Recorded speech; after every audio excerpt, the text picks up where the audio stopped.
South India shopping mall, the wedding మంత్ర, సరికొత్త wedding collection, south India shopping mall. నమస్కారం, నా పేరు డాక్టర్ షగుఫ్తా. నేను న్యాచురోపతి డాక్టర్ని. ఈ మధ్య కాలంలో మనం కాన్స్టిపేషన్ సమస్య అధికంగా చూస్తున్నామనండి.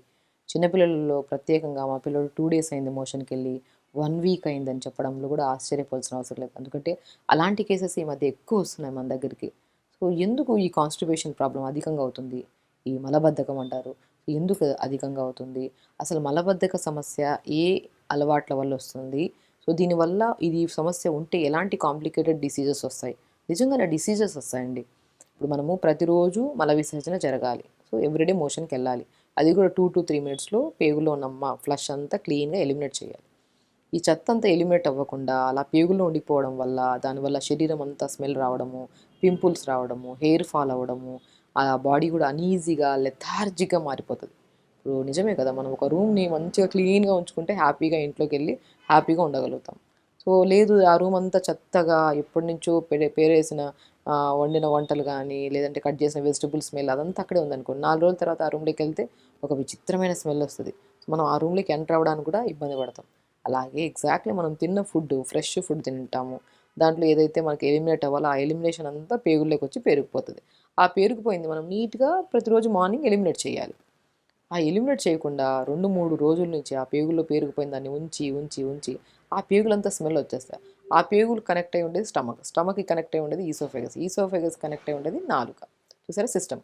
సో ఒకసారి పేగుల్లో పేరుకుపోయింది అనుకో, 2 రోజుల తర్వాత ఆ పేగు స్టమక్ అంతా స్మెల్ వచ్చేస్తుంది. స్టమక్ నుంచి ఆహారం స్మెల్ వస్తుంది. అక్కడి నుంచి మన నాలుక దగ్గర నుంచి స్మెల్, అక్కడి నుంచి మా బాడీ అంతా ఒక డిఫరెంట్ కైండ్ ఆఫ్ ఒక స్మెల్ వచ్చేస్తుంటుంది బాడీలో. చూసారా ఇంత ప్రాబ్లం ఉంది. ఆ ప్రాబ్లం కాస్త ఎవ్రీడే మోషన్ అవ్వకపోతుంది, కొద్దిగా టైట్గా ఫామ్ అయిపోయి పైల్స్ కింద కన్వర్ట్ అవ్వడం, దాని కింద ఫిస్టులా సో ఫిస్టులా కింద ఫామ్ అవ్వడము. కొంతమందికి స్లోగా ఈ అంటే ఈ క్రానిక్ ప్రాబ్లం ఉంటే మనం ఇగ్నోర్ చేసి చేసి ఇంకా చాలా విపరీతమైన అంటే కోలన్ క్యాన్సర్స్ వరకు వెళ్తుంది. చూసారా ఎవ్రీడే మోషన్కి వెళ్ళకపోతే ఎంత సైకిల్ ఉందో చూసారా.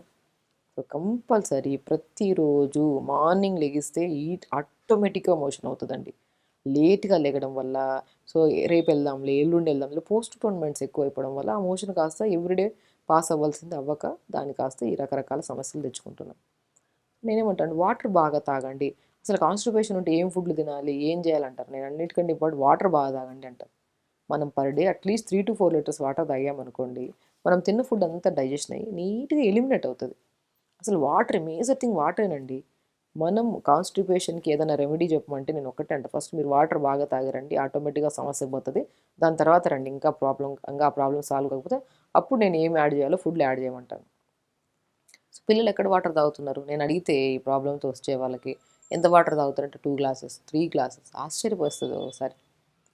2-3 గ్లాస్ తాగడం ఏంటంటే శరీరంలో 5 లీటర్ల బ్లడ్ ఉంటుంది. దాన్ని అసలు డైల్యూట్ చేయాలి, హెల్తీగా ఉండాలంటే అట్లీస్ట్ మనం 3.5-4 లీటర్స్ వాటర్ తాగాలి.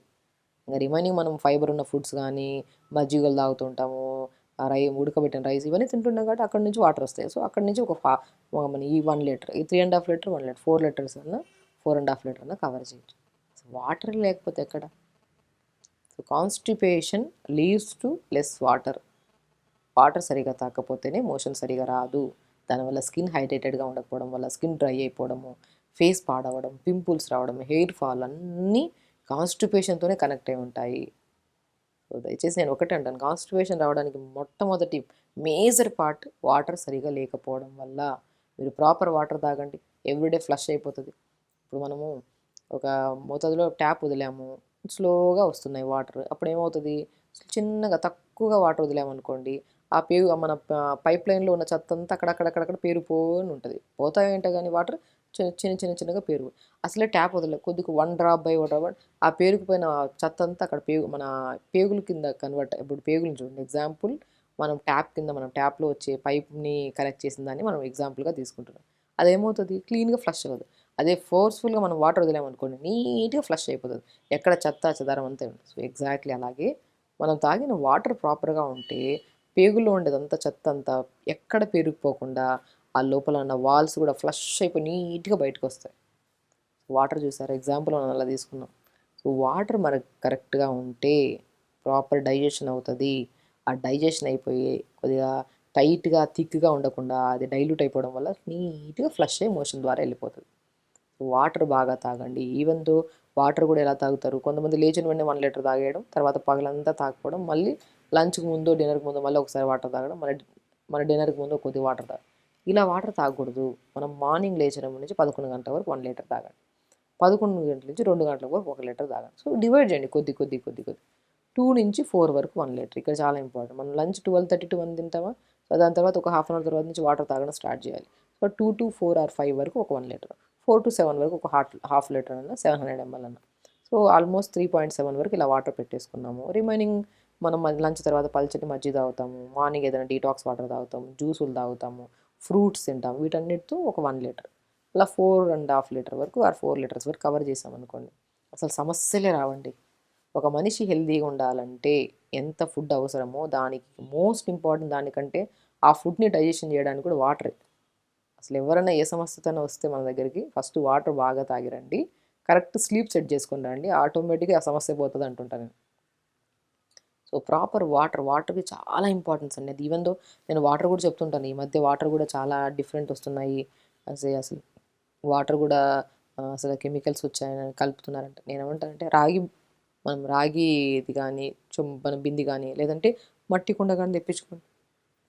మంచిగా చెప్తున్నాను చూడండి, చాలా జాగ్రత్తగా ఉండండి. కాన్స్టిపేషన్ ప్రాబ్లం ఉంటే వాళ్ళు ఇలా ప్రిపేర్ చేసుకొని వాటర్ తాగండి, ఆటోమేటిక్గా కాన్స్టిపేషన్ ప్రాబ్లం పోతుంది మనకి. ఒక మంచిగా టబ్ తెచ్చేసుకొని దాంట్లో ఇసుక వేయండి మంచిగా, ఆ ఇసుక వేసి ఆ మధ్యలో కుండను పెట్టండి. ఆ కుండ చుట్టూ కొద్దిగా గోధుమలు కానీ రాగులు కానీ సజ్జలు కానీ వేస్తే ఒక 2-3 రోజుల్లో మంచి మొలకలు వస్తాయి. ఆ మొలకలు వచ్చినవి ఆ మట్టి కుండకు తగిలితే ఆ మట్టి కుండలో లోపల ఉన్న వాటర్ కొద్దిగా ప్యూరిఫైడ్గా ఉంటాయండి. పాతకాలంలో అలాగే తాగేవాళ్ళే. అందుకని అసలు ఏ మినరల్స్ డెఫిషియన్సీస్ వాళ్ళకు ఉండేవి కాదు, ఏ నరాల బలహీనతలు, తిమ్మర్లు, కాన్స్టిపేషను, ఇంకా రక్తహీనత సమస్యలు, ఐరన్ తగ్గడాలు ఏమి ఉండేవే కాదు. బికాస్ ఇలా వాటర్ తాగేవాళ్ళు. రాగి చెంబులో కొంతమంది తాగేవాళ్ళు, ఇలా మట్టి కుండలో వాటర్ తాగేవాళ్ళు, అందరూ హెల్తీగా ఉండేవాళ్ళు. ఇప్పుడు రకరకాల మిషన్స్ వచ్చేసాయి, రకరకాల ప్యూరిఫైడ్లు ఇవన్నీ వచ్చేసాయి. ఇంతకుముందు అసలు ఉండేవే కాదు అవి. మనం చెరువుల్లోకి వెళ్ళేసి కూడా ఇలా తాగేవాళ్ళు చాలామంది. ఇప్పుడు ఎందుకు అంత ప్రాబ్లమాటిక్ అవుతుందంటే, సో కెమికల్స్ అండి అంత. సో మనం ఇంట్లో హ్యాపీగా మనం పాతకాలం పద్ధతి, ఒక మంచిగా మట్టి కుండ తెచ్చుకొని చుట్టూ గోధుమలు వేయండి, చుట్టూ రాగులు వేయండి. ఆ గోధుమ గడ్డి ఇంకా మంచిది. ఆ గోధుమ గడ్డిని కొద్దిగా కట్ చేసి డైలీ మనం మట్టి గుడ్డు చుట్టూ వేస్తాం కాబట్టి వారానికి ఒకసారి కానీ 10 డేస్కి ఒకసారి కానీ ఆ మొత్తం తీసి మళ్ళీ గోధుమలు వేయండి. ఆ గోధుమ గడ్డి వస్తుందా, ఆ గోధుమ గడ్డి కొద్దిగా కట్ చేసుకొని మనం సొరకాయ జ్యూస్ కానీ కీరా జ్యూస్ కానీ తాగుతుంది, ఆ గోధుమ గడ్డి కూడా యాడ్ చేసుకొని జ్యూస్ తాగండి. మోషన్కి ఇంకా అద్భుతంగా పనిచేస్తుంది కీరా జ్యూస్ కానీ విత్ గోధుమ గడ్డితో వేసిన జ్యూస్. సో మనము క్యారెట్ జ్యూస్ కానీ సొరకాయ జ్యూస్ కానీ తాగితే ఇంకా మోషన్కి చాలా మంచిది. అండ్ పేగులు కూడా ఇంకా స్ట్రాంగ్గా ఫామ్ అయిపోయి మంచి బీట్రూట్ విత్ గోధుమ గడ్డి జ్యూస్ కూడా అద్భుతంగా పనిచేస్తుంది. మంచి బ్యాక్టీరియా ఫామ్ అయిపోయి పేగులు ఇంకా హెల్తీగా ఉండడానికి. మనము ప్రిపేర్ చేసిన వాటర్ కుండలో మనం ఆ మట్టి కుండలో చుట్టూ వేసిన గోధుమ గడ్డిని కూడా జ్యూస్ రూపంలో కూడా వాడచ్చు.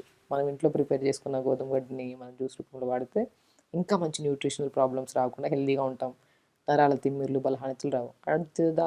అదే పాయింట్లో మట్టి కుండలో వాటర్ తాగుతున్నాం కాబట్టి అసలు కాన్స్టిపేషన్ ప్రాబ్లం ఉండదు. సో సమస్య అనేది దేని వల్ల వస్తుంది అనే దాని గురించి మనం మాట్లాడుకుంటే, అసలు ప్రాపర్గా వాటర్ తాకపోవడం వల్లే కాన్స్టిపేషన్ వస్తుంది. ఇది కూడా సమ్మర్ స్టార్ట్ అయింది కాబట్టి మట్టి కుండలో వాటర్ ప్రాపర్గా తాగండి. ఇంకా జ్యూసెస్ విషయానికి వస్తే కొద్దిగా సొరకాయ, చిన్న అల్లం ముక్క, కొద్దిగా గోధుమ గడ్డి ఒకరోజు బీట్రూట్, గోధుమ గడ్డి కొద్ది, చిన్న పుదీనాకులు 4-5 వేసి జ్యూస్. ఈ జ్యూసెస్ కూడా మస్క్ మిలన్ జ్యూస్ కూడా అద్భుతంగా పనిచేస్తుంది. కర్బూజా అంటారు కదా, తర్బూజా, అది కూడా మంచిగా పనిచేస్తుంది కాన్స్టిపేషన్. ఇలా మంచిగా ప్రిపేర్ చేసుకొని జ్యూసెస్ తాగండి. కాన్స్టిపేషన్ ప్రాబ్లం మనమే చేతులారా తెచ్చుకున్న సమస్య. దాన్ని పోగొట్టుకోవాలంటే హ్యాపీగా ఇలాంటి వాటర్స్ బాగా తాగుతుంటే సమస్య ఆటోమేటిక్గా పోతుంది. కాబట్టి కాన్స్టిపేషన్ ప్రాబ్లమ్ని అలా అరే పెద్ద సమస్య అనుకోకుండా దాన్ని వాటర్ బాగా తాగితే కూడా పోతుంది. వాటర్తో పాటు ఈ జ్యూసెస్ తీసుకోవడం, ఫైబర్ ఫ్రూట్స్, జామకాయలు తీసుకోవడము, మస్క్ మిలన్ ఫ్రూట్స్, దానిమ్మకాయలు కూడా మంచిగా అద్భుతంగా పనిచేస్తాయి. ఇవన్నీ తీసుకుంటూ ప్రతిరోజు యోగా చేసుకుంటూ తొందరగా పడుకుంటే సమస్య రాదు. అసలు తొందరగా పడుకొని తొందరగా లేస్తే ఆటోమేటిక్గా వాటర్ ప్రాపర్ తాగితే పొద్దునే బిల్లు కొట్టినట్టు దిగి వెంటనే బెడ్ నుంచి 2 minutes మోషన్ ఫ్లష్ చేసి బయటకు వచ్చేస్తారు.